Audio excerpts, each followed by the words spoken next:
প্রসব, কিন্তু পর পর 5বার কন্যা সন্তান। শেষমেশ 5 নম্বর কন্যা সন্তানটিকে বেচেই দিলেন বাবা। কিন্তু যা হয়, খবরের জের, আর সেই খবরের জেরে কন্যা সন্তান মায়ের কোল ফিরে পেল।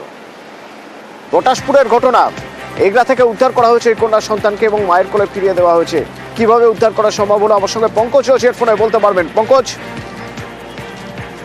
দেখো, আপনারা একেবারে যেখানে পটাশপুর থানার পুলিশ একেবারে আমাদের চ্যানেলে খবর সম্প্রসারণ হওয়ার পরেই কিন্তু যখন তৎপর হয় প্রশাসন, তখনই কিন্তু গতকাল রাতেই কিন্তু এগরা থেকে কিন্তু পটাশপুর থানার পুলিশ ওই দম্পতির বাড়ি থেকে সদ্যজাত কন্যা সন্তানকে উদ্ধার করে সদ্যজাত কন্যা সন্তান মা জন্ম যে মা তার ফলে কিন্তু ফেরত দেয়।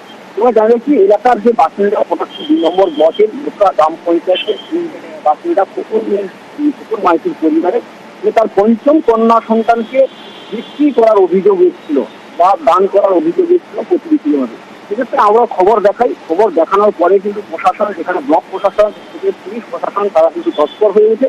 তখনই তারা গতকাল রাতেই সেই সদ্যজাত কন্যা সন্তানকে, যার বাড়ি থেকে এসেছিল এগরা দম্পতির বাড়ি থেকে সেই সদ্যজাত কন্যা সন্তানকে নিচে দম্পতির বাড়িতে তুলে দেওয়া হয়, মানে জন্মদাত্রীর মায়ের স্কুলে তুলে দেওয়া হয়। এই ক্ষেত্রে যেখানে এলাকার বাসিন্দারা তারাও সাধুবাদ জানাচ্ছেন প্রশাসনকে এবং আমাদের পুলিশকে সাধুবাদ জানিয়েছেন।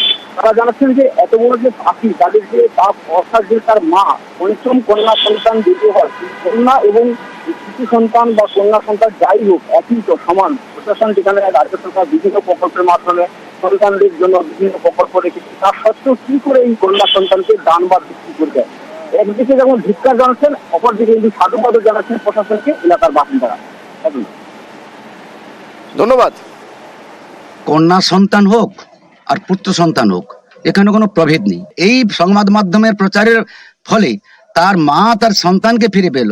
অতএব আমরা এই ব্যাপারে প্রচন্ড খুশি এবং ধন্যবাদ জানাই নিউজ 18 বাংলাকে।